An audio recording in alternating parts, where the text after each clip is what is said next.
Fala galerinha, beleza? Aqui é o professor Leonardo Nascimento e eu queria falar um pouco para vocês hoje sobre como fazer diagnóstico diferencial de fraturas por estresse.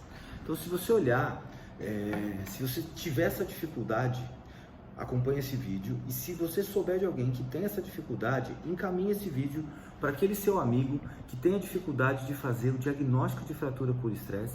Eu vou mostrar para vocês um aparelho simples que vai te ajudar bastante a fazer esse diagnóstico diferencial. Então, para eu continuar esse vídeo, você vai fazer aquela nossa máxima que a gente sempre faz.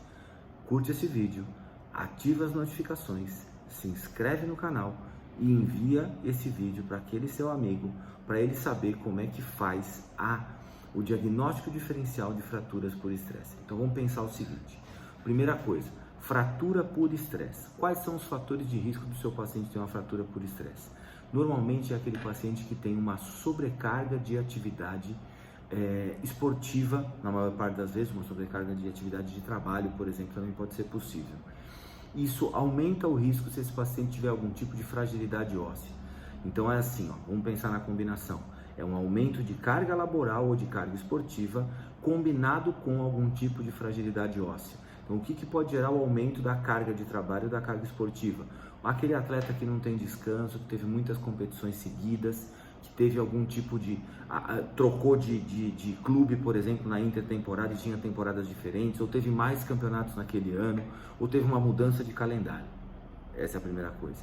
Segunda coisa, aquele trabalhador, atividade repetida, atividade de peso, atividade de carga, atividade muito tempo sentado, atividade muito tempo em pé. Esses dois são fatores de risco físicos. Fatores de risco metabólicos, o que a gente tem? Eu tenho as alterações que fazem você perder cálcio do osso. O que faz você perder cálcio do osso? O que faz você perder cálcio do osso pode ser, por exemplo, uma osteoporose avançada, que é um processo degenerativo, ou uso de corticoide prolongado, ou algum tipo de doença óssea que faça com que você perca cálcio. Então, combinou esses dois fatores na anamnese, verificou isso no seu paciente, você tem uma suspeita de fratura por estresse. Agora, vamos entender o seguinte: qual que é o padrão de dor que o paciente com fratura por estresse vai apresentar para você? Ele não vai ter uma dor espontânea. Então, dificilmente uma fratura por estresse, ele fala assim, agora aqui parado está doendo. Agora aqui sem fazer nada já está me incomodando. Então, dificilmente uma fratura por estresse, especialmente em estágios iniciais, vai ter esse tipo de sintomatologia. Agora, se ele te falar assim, eu não sinto nada no meu pé, por exemplo. Quando eu começo a fazer atividade, depois de uns 5, 10 minutos, começa a me doer muito essa região aqui. E ele vai conseguir delimitar uma área que está incomodando.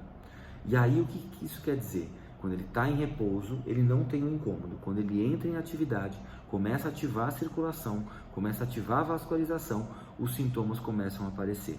Esse é um sinal característico de fratura por estresse associado com aqueles fatores físicos e metabólicos. Então eu tenho fatores físicos, fatores metabólicos e eu tenho os fatores diagnósticos, a característica de dor diagnóstica desse paciente. Juntou as três coisas e você está suspeitando. Eu acho que esse cara está com uma fratura do navicular, ou eu acho que esse cara está com uma fratura do platô tibial. O que você vai fazer? Você vai utilizar esse aparelho aqui, o diapasão. O diapasão, o que ele faz? Ele vibra e você encosta na região que você suspeita dessa fratura por estresse. Essa vibração que ele faz provoca um cisalhamento das fibras. Esse cisalhamento dessas fibras ósseas vão provocar dor, porque eu tenho lá toda a parte nervosa nociceptiva também, então vai ter uma ativação dos nociceptores. Então presta atenção no negócio: quando você tiver uma suspeita de uma fratura por estresse no seu paciente, verifica antecedentes físicos, verifica antecedentes metabólicos, verifica o jeito da dor desse paciente, como está doendo, quais as características dessa dor, e depois de tudo isso, vai lá na região e confirma com o seu diapasão. O diapasão normalmente eu uso 3 vezes em 3 pontos distintos, próximos, que possam provocar uma vibração naquela região. Dessa forma, no meu consultório, eu já consegui detectar algumas vezes uma fratura de navicular, outra vez uma fratura de platô tibial. Tá? Nas 2 vezes eram atletas, um atleta profissional de futebol e um outro era um atleta amador de futebol que tinha fratura do platô tibial. Então o que acontece?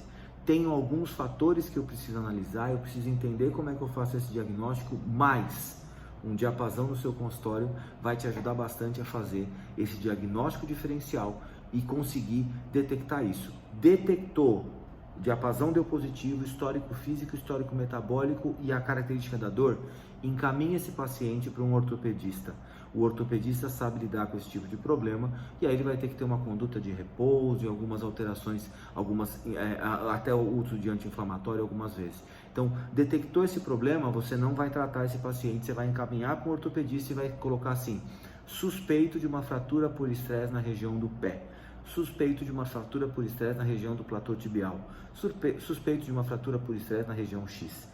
Então você não faz o diagnóstico, o fisioterapeuta não faz esse tipo de diagnóstico, porque esse é diagnóstico médico, mas isso é uma bandeira vermelha que você precisa saber identificar, porque se você tratar esse paciente, você pode piorar o quadro. Se você colocar carga nesse pé, se você colocar carga nesse joelho ou carga nessa coluna, com algum tipo de exercício e movimentação, esse paciente pode piorar e isso é um problema sério. E aí é problema seu. Então saiba identificar essa bandeira vermelha de fratura por estresse e ajude mais pacientes com isso. Beleza? Espero que vocês tenham gostado. Coloca aqui nos comentários o que vocês acharam desse vídeo. Um beijo e até a próxima.